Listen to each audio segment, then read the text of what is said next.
صرف بچوں کی پسند کا کھانے پکانا، بچوں کی پسند پہ جینا اس نے اپنی زندگی کا مقصد بنا لیا تھا، لیکن جب یہ سب کچھ ختم ہو گیا تو اس کے جینے کا مقصد بھی خالی ہو گیا۔ تو جو عورت اپنی خوشی کا صرف ایک ہی ذریعہ بنا لیتی ہے وہ اس کے بدلتے ہی ٹوٹ جاتی ہے، لیکن جس کے پاس اپنی شخصیت، اپنا شوق، اپنی عبادت اور اپنے سیکھنے کی عادات ہوتی ہیں اور اپنے کچھ مقاصد ہوتے ہیں، وہ زندگی کے ہر مرحلے میں خود کو دوبارہ سنبھال لیتی ہے۔ اپنے لیے روزانہ صرف 20 منٹ نکالیں، خود غرضی نہیں بلکہ ذہنی صحت کی ضرورت ہے۔ فاطمہ نے بھی ایسا ہی کیا، اس نے روزانہ 15 سے 20 منٹ خود کے لیے نکالنا شروع کیا۔ پہلے وہ پرانی پسندیدہ کتابیں پڑھنے لگی، پھر گھر کے صحن میں پھول لگانے لگی۔ آہستہ آہستہ اسے احساس ہوا کہ وہ صرف ماں نہیں بلکہ ایک الگ انسان بھی ہے جس کے اپنے شوق اور خواب ہیں۔ تیسرا اصول، جذبات کو دبانے سے نہیں سمجھنے سے سکون ملتا ہے۔ ہمارے معاشرے میں عورت سے اکثر کہا جاتا ہے صبر کرو، خاموش رہو، رونے سے کیا ہوگا۔ آہستہ آہستہ وہ اپنے ہر احساس کو اندر دفن کرنا سیکھ لیتی ہے، لیکن نفسیات کہتی ہے دبائے ہوئے جذبات ختم نہیں ہوتے، وہ صرف شکل بدل لیتے ہیں۔ کبھی بے چینی بن جاتے ہیں، کبھی چڑچڑاپن، کبھی ہر وقت تھکن اور کبھی بغیر وجہ کے آنسو۔ اب میں آپ کو زینب کی مثال دیتی ہوں۔ زینب ہر بات برداشت کرتی رہی، شوہر کی سخت باتیں، رشتہ داروں کی تنقید، اپنی خواہشات کا ختم ہو جانا، وہ کبھی کچھ نہیں بولی۔ ایک دن صرف بچے کے دودھ گرنے پر وہ اتنا روئی کہ خود حیران رہ گئی۔ اصل وجہ دودھ نہیں تھا، اصل وجہ برسوں کے دبے ہوئے جذبات تھے۔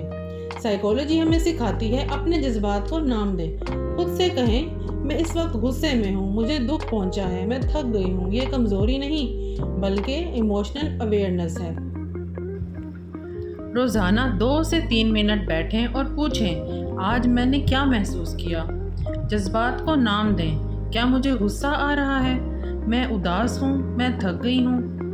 یہ اویئرنیس آپ کو جذبات پر قابو پانے میں مدد دے گی، اور یہی ذہنی مضبوطی کی پہلی سیڑھی ہے۔ چوتھا اصول، ہر مشکل وقت مستقل نہیں ہوتا۔ جب عورت مسلسل مسائل میں رہتی ہے تو اسے لگتا ہے بس اب پوری زندگی ایسی ہی رہے گی۔ یہ دماغ کا ایک فطری رجحان ہے، کیونکہ ہمارا دماغ خطرے کو زیادہ یاد رکھتا ہے، اسی لیے مشکل وقت ہمیشہ حقیقت سے زیادہ لمبا محسوس ہوتا ہے۔ اپنی زندگی یاد کریں، کبھی کوئی ایسا وقت بھی آیا ہوگا جب آپ نے سوچا تھا اب میں کبھی نہیں سنبھل سکوں گی، لیکن آج آپ وہ وقت گزار چکی ہیں۔ کتنے دکھ، کتنی جدائیاں، کتنی آزمائشیں سب وقت کے ساتھ پیچھے رہ گئیں۔ یہی زندگی ہے، کوئی موسم ہمیشہ نہیں رہتا۔ اسلام ہمیں کیا سکھاتا ہے؟ اسلام بھی یہی سکھاتا ہے کہ آزمائش زندگی کا حصہ ہے۔ اللہ تعالیٰ فرماتے ہیں بے شک مشکل کے ساتھ آسانی ہے۔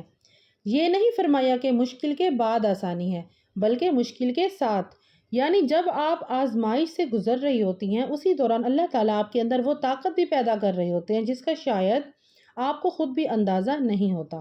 اگر آج آپ خود کو تھکا ہوا محسوس کر رہی ہیں، اگر آپ کو لگتا ہے کہ کوئی آپ کو نہیں سمجھتا، اگر آپ خاموشی سے ہر دن لڑ رہی ہیں، تو ایک بات ہمیشہ یاد رکھیں، آپ کمزور نہیں ہیں، آپ صرف تھکی ہوئی ہیں، اور تھکن کا علاج خود کو قصوروار ٹھہرانا نہیں بلکہ خود کو سمجھنا ہے۔ اپنے دل پر ہاتھ رکھیں اور خود سے کہیں میں بھی اہم ہوں، میری بھی ایک پہچان ہے، میری بھی کوئی ویلیو ہے، اور یہ مشکل وقت ہمیشہ نہیں رہے گا۔ ماضی میں کتنے ایسے وقت گزر چکے ہیں جن سے آپ گزر چکی ہیں۔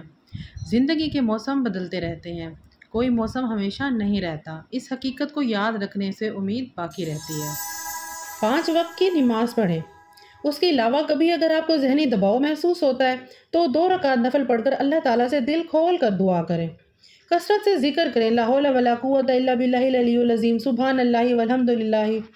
قرآن پاک کی تلاوت کریں، خاص طور پر سورۃ ضحیٰ اور سورۃ الم نشرہ۔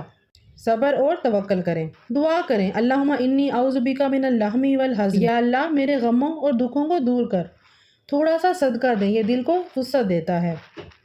مضبوط عورت وہ نہیں ہے جو کبھی نہیں ٹوٹتی، بلکہ وہ ہے جو ٹوٹنے کے بعد اٹھ کھڑی ہوتی ہے۔